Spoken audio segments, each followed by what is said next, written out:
England, 1830, there were places in this country where the sun never reached, not because of clouds or walls or roofs, but because they existed below the world, beneath fields and villages and rivers, down where the earth pressed in from all sides and the air tasted of stone, the coal mines. They ran for miles under Britain, black veins threading through the land, and inside them men worked in darkness so complete that holding a hand before your face meant nothing. This is the story of those men, and the children who worked beside them, and the nights that never ended, even when the sun was shining above, because in the coal mines it was always night, always dark, always deep. The mine didn't care what time it was on the surface. Morning, afternoon, evening, these words meant nothing down there. There was only the shift, only the descent, only the coal face waiting in the black, and Britain needed that coal, every factory, every railway, every steamship crossing the Atlantic, every gaslight burning in London streets, every iron foundry, every textile mill, every bakery oven, all of it demanded coal. The entire empire ran on what came out of the ground, and so men went down, day after day, year after year, some for their entire lives, from boyhood to death, never seeing daylight except on Sundays. The psychological weight of it was enormous. Imagine spending 12 hours in complete darkness. Not the darkness of a room at night, where your eyes adjust and you can make out shapes, but absolute darkness. The kind where closing your eyes makes no difference. Now imagine doing that every day, for decades. Your body learned to move without sight. Your hands knew the texture of coal, the feel of a pit prop, the weight of a shovel in total blackness. You navigated by touch and memory, and the faint glow of a lamp that barely pushed back the void. The mine became your world. The surface became a dream you visited once a week. Some men forgot what their own children looked like in daylight. They left before dawn, returned after dark. On Sundays, their families seemed like strangers, pale faces in bright air, speaking of things that didn't exist underground. But the coal had to come up. Britain was building an empire, and empires needed fuel, so the mines never slept. The shaft was a wound in the earth, a vertical tunnel dropping hundreds of feet straight down. At the top, a wheel turned, a rope unwound, and men stood on a wooden platform waiting to descend. 20 men at a time, shoulder to shoulder, silent.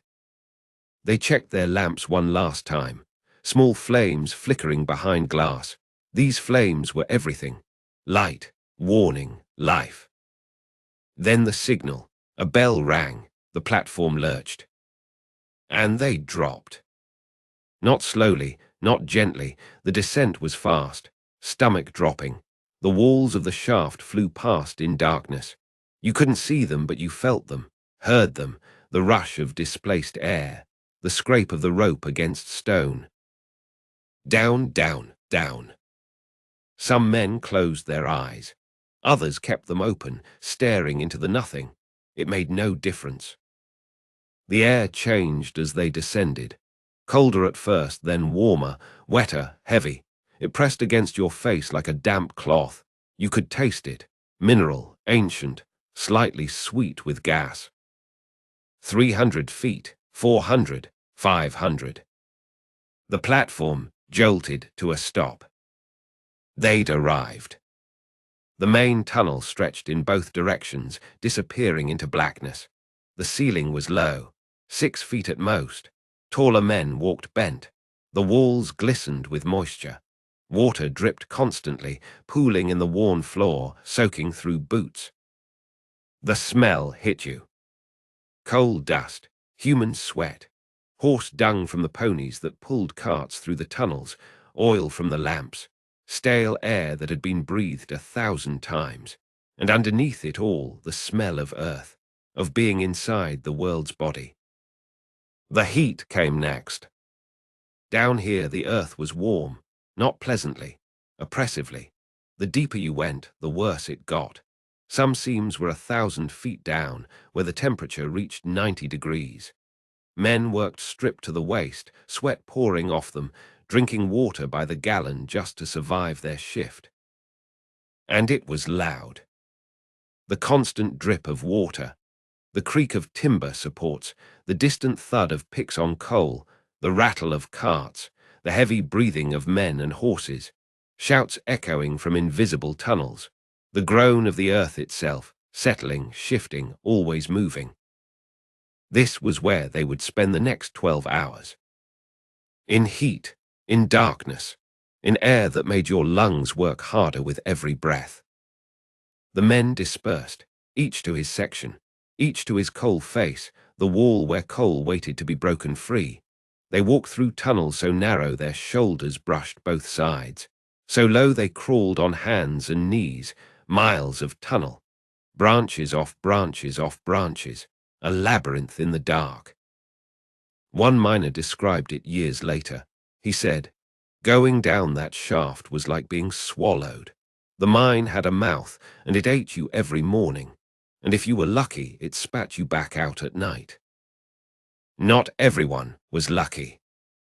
At the coal face, there was only work. A man stood before a wall of black. His lamp hung from a nail in a timber prop. The flame barely reached the edges of the small space. Beyond that circle of light, nothing. He raised his pick. The sound rang through the tunnel, metal on stone. Again, again, a rhythm as old as mining itself. Chip away the coal, load it into a cart, move to the next section, repeat. Hour after hour after hour. It was brutal work. Each swing of the pick took strength. The coal didn't come easily. Sometimes it broke in large chunks. Sometimes it shattered into dust.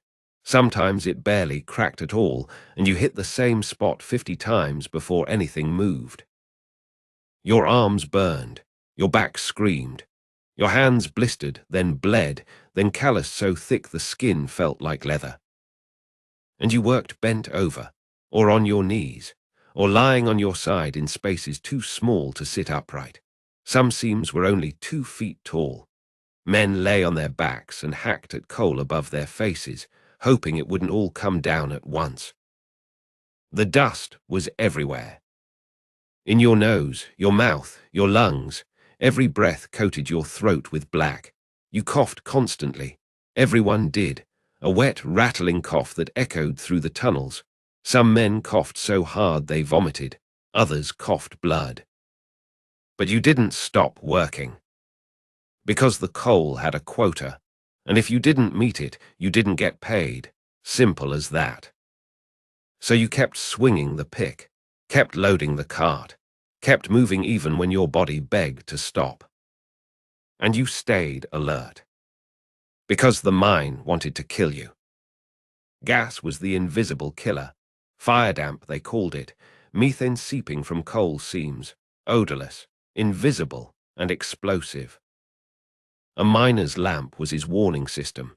If the flame turned blue, gas was present. If it went out, the air was too bad to breathe. And if it suddenly flared bright, you ran. Because an explosion was coming. Sometimes there was no warning at all. A spark from metal on stone. A lamp knocked over. A pocket of gas suddenly released. And the tunnel became fire. Men died instantly, incinerated.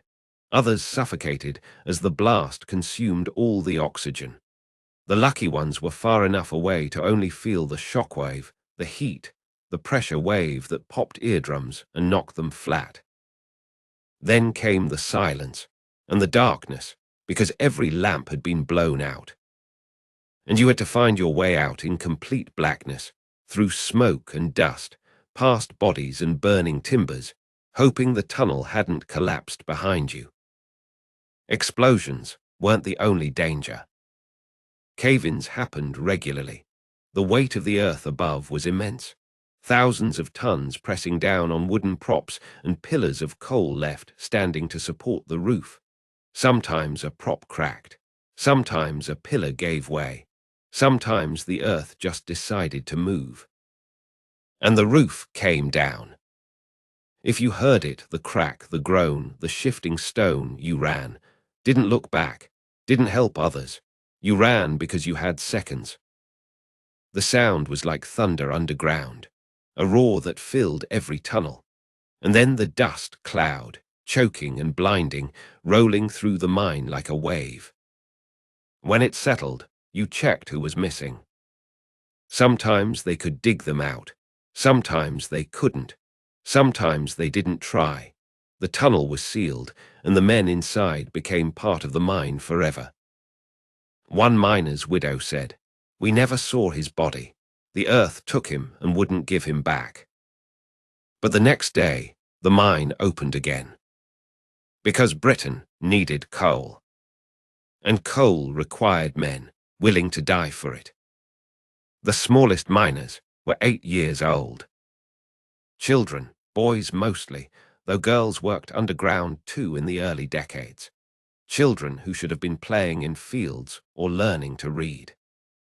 But they were down here instead, in the dark, with the men.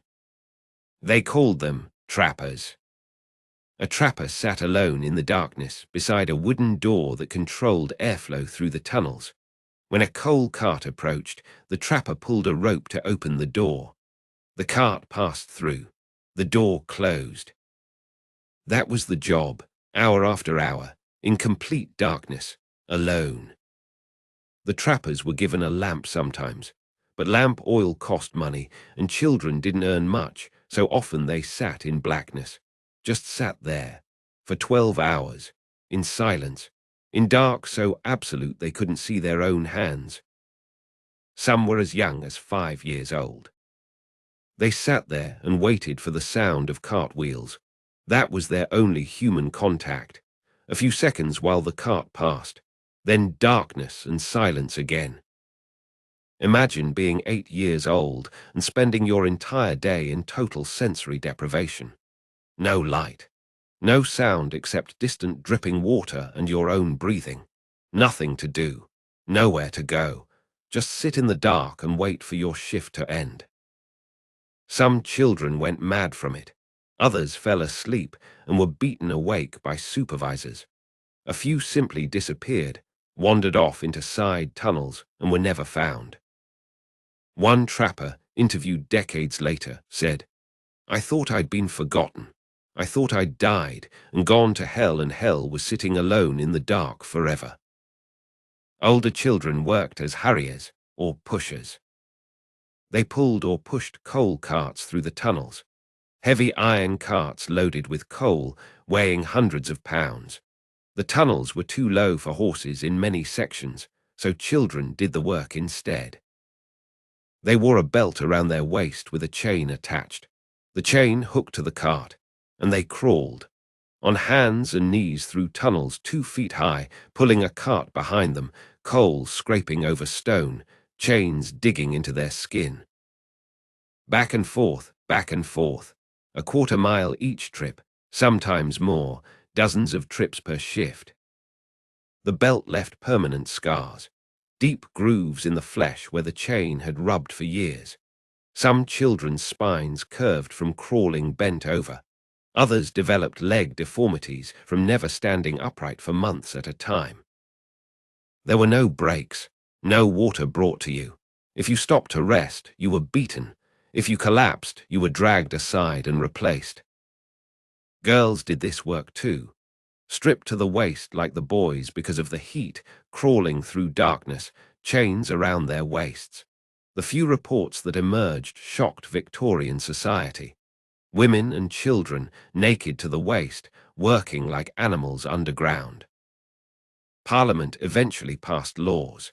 1842, no women or girls underground, no boys under 10. But enforcement was weak. Mines were far from cities, inspectors were few, and families needed the money. So children kept going down, just like always. One child miner wrote in a diary, "I am 9. I have not seen the sun in 3 months except on Sundays. I forget what warm feels like." Childhood ended at the shaft entrance. Down below, there were no children, just small workers in the dark. Sunday morning. The only day the mine rested. the only day the men saw daylight. They came up from the shaft filthy, coal dust embedded in every pore, black hands, black faces, black spit when they coughed, the whites of their eyes shone like lamps in the darkness of their skin. They walked home in silence, too tired to talk, muscles aching, lungs burning, every part of them used up. At home, their wives heated water. Large tin tubs filled bucket by bucket, and the miners washed. It took time to scrub the coal dust away. It clung to skin like a stain, embedded under fingernails, ground into calluses. Some never got fully clean. Their hands stayed grey. Their faces held a permanent shadow. They washed their hair last, black water running onto the floor. Their wives or daughters helped, scrubbing their backs, their necks, behind their ears where the dust hid. Then clean clothes, and finally they looked human again. Sunday was for church, for walking in daylight, for remembering what the sky looked like, for seeing their children's faces clearly instead of as shapes in the dark of early morning or late evening. The miners stood in church and sang hymns. Their voices were rough, damaged from years of breathing coal dust, but they sang loud, because on Sunday they were more than miners. They were men, husbands, fathers. Sundays were also for funerals. Someone always died. A cave-in, an explosion, gas poisoning, a fall down the shaft, lung disease, accidents in the machinery. The mine took men constantly. The community gathered, sang hymns, buried another body, and everyone understood. Next week, it could be you. Widows were common. A mining village was full of women in black, women who had lost husbands, sons, fathers, brothers, all to the mine. They stood at the shaft entrance sometimes, watching men descend, wondering if this would be the last time they saw them alive. One widow said, "Every morning I kissed him goodbye like it was forever, because often it was." The children grew up knowing the mine would take their fathers eventually. Some watched it happen, saw the men carried out on stretchers, bodies broken or burned or simply still, saw their mothers collapse, saw the village gather again for another funeral. And then, when the boys turned 8 or 9, they went down too. The cycle continued. Mining families lived short lives. Men rarely reached 50. Their lungs gave out first. Black lung disease, pneumoconiosis. The coal dust embedded so deeply in the lungs that breathing became impossible. They'd spend their last years coughing, unable to walk more than a few steps without gasping, drowning slowly in air that their lungs couldn't process anymore. One doctor said, "A coal miner's lungs are not lungs at all by the end. They're just black stones inside a dying chest." Families lived in small houses provided by the mine. If the miner died, the family had to leave. Widows and children were evicted to make room for the next worker. So women remarried quickly out of necessity. Boys went into the mines younger than they should have, and the cycle continued. The mine owned everything: your house, your job, your health, your future. One miner carved into a tunnel wall, "The mine owns your breath." He was right. Because even when you left the mine, you carried it inside you, in your lungs, in your blood, in the black dust that never fully washed away. You belonged to the mine. And eventually, the mine took you back. Sunday morning. The only day the mine rested. The only day the men saw daylight. They came up from the shaft filthy, coal dust embedded in every pore, black hands, black faces, black spit when they coughed, the whites of their eyes shone like lamps in the darkness of their skin. They walked home in silence, too tired to talk, muscles aching, lungs burning, every part of them used up. At home, their wives heated water.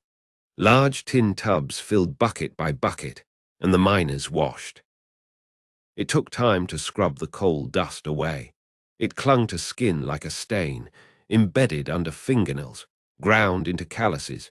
Some never got fully clean. Their hands stayed grey. Their faces held a permanent shadow. They washed their hair last, black water running onto the floor. Their wives or daughters helped, scrubbing their backs, their necks, behind their ears where the dust hid. Then clean clothes, and finally they looked human again. Sunday was for church, for walking in daylight, for remembering what the sky looked like, for seeing their children's faces clearly instead of as shapes in the dark of early morning or late evening. The miners stood in church and sang hymns. Their voices were rough, damaged from years of breathing coal dust, but they sang loud, because on Sunday they were more than miners. They were men, husbands, fathers. Sundays were also for funerals. Someone always died. A cave-in, an explosion, gas poisoning, a fall down the shaft, lung disease, accidents in the machinery. The mine took men constantly. The community gathered, sang hymns, buried another body, and everyone understood. Next week, it could be you. Widows were common.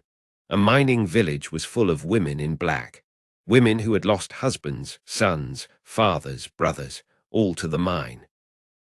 They stood at the shaft entrance sometimes, watching men descend, wondering if this would be the last time they saw them alive. One widow said, "Every morning I kissed him goodbye like it was forever, because often it was." The children grew up knowing the mine would take their fathers eventually. Some watched it happen, saw the men carried out on stretchers, bodies broken or burned or simply still, saw their mothers collapse, saw the village gather again for another funeral. And then, when the boys turned 8 or 9, they went down too. The cycle continued. Mining families lived short lives. Men rarely reached 50. Their lungs gave out first. Black lung disease, pneumoconiosis. The coal dust embedded so deeply in the lungs that breathing became impossible. They'd spend their last years coughing, unable to walk more than a few steps without gasping, drowning slowly in air that their lungs couldn't process anymore. One doctor said, "A coal miner's lungs are not lungs at all by the end. They're just black stones inside a dying chest." Families lived in small houses provided by the mine. If the miner died, the family had to leave. Widows and children were evicted to make room for the next worker. So women remarried quickly out of necessity. Boys went into the mines younger than they should have, and the cycle continued. The mine owned everything: your house, your job, your health, your future. One miner carved into a tunnel wall, "The mine owns your breath." He was right. Because even when you left the mine, you carried it inside you, in your lungs, in your blood, in the black dust that never fully washed away. You belonged to the mine. And eventually, the mine took you back. Stand in London in 1880. Look up. The sky is grey with smoke. Factory chimneys stretch for miles along the Thames. Steamships crowd the docks. Trains pull into stations every few minutes, bringing goods from across the country. The city is alive with industry, with movement, with power. All of it runs on coal. Every locomotive, every factory engine, every gaslight illuminating the streets at night, every iron beam in every building, every nail, every brick, every piece of glass in every window. Coal heated the kilns. Coal powered the forges. Coal drove the machines that made everything Britain exported to the world. The empire ran on coal. India, Australia, Canada, Africa, all of it connected by British ships burning British coal, all of it controlled by British industry, powered by British mines. Britain was the wealthiest nation on earth, the most powerful, the most advanced. And beneath it all, in darkness, men were dying. The Industrial Revolution is taught as progress, and it was, but that progress had a cost, and the cost was paid by people no one saw. People underground, people in darkness, people who powered the world by destroying their own bodies. The factories got richer, the mine owners got richer, the empire expanded. And the miners coughed black and died young. There's a memorial in Wales, a stone wall with names carved into it, thousands of names, miners who died in a single region over 50 years. The list goes on for hundreds of feet. Every name a man, every name a father, son, brother, every name a life shortened, a future taken, a family left behind. And Wales is just one region. There are dozens more, each with their own memorials, their own lists, their own thousands of dead. This is the foundation of modern Britain. Not glory, not genius, just coal. And the men who brought it up from the dark. By 1900, things began to change. Unions formed, strikes happened, laws improved, safety regulations were enforced, machinery reduced the need for pure human labor. But for most of the 19th century, coal mining was simply a way to exchange your life for survival. You sold your body to the mine, and the mine used it up. The empire was built on their backs. The wealth of Britain was dug from the darkness by men who never saw that wealth, who never lived in the fine houses or rode in the comfortable trains or enjoyed the peace and prosperity their labor created. They just worked and coughed and died. And Britain became the greatest power the world had ever seen. The coal mines are mostly closed now. The age of coal has passed. Oil and gas and electricity have replaced it. The great industrial cities have quieted. The factories have shut down or modernized. The trains run on different fuel. But the coal is still there, deep underground, in darkness, waiting. And in those old tunnels, if you go down there now, if you're allowed, if you're brave enough, you can still see marks on the walls. Scratches from picks, grooves from cart wheels, names carved in stone, dates, initials, messages left by men who knew they wouldn't be remembered any other way. One tunnel in Yorkshire has a message carved near the coal face. It says, "We were here, we bled here, remember." That's all they wanted, to be remembered. Not as heroes, not as victims, just as men who did impossible work under impossible conditions because it was the only choice they had. They powered the rise of Britain. They built the modern world. They gave their lungs, their health, their lives. And most of them died in darkness, buried in the same tunnels where they'd worked, breathing coal dust even in death. The night in the coal mines never ended for them. It's still night down there, still dark, still silent except for the drip of water and the groan of the earth. But if you listen closely, you can almost hear it. The rhythm of picks on coal, the rattle of carts, the coughing of men who breathed poison for 12 hours a day. The sound of a world being built, one swing at a time, one life at a time. In the darkness, where the sun never reached. Where the coal mines never slept.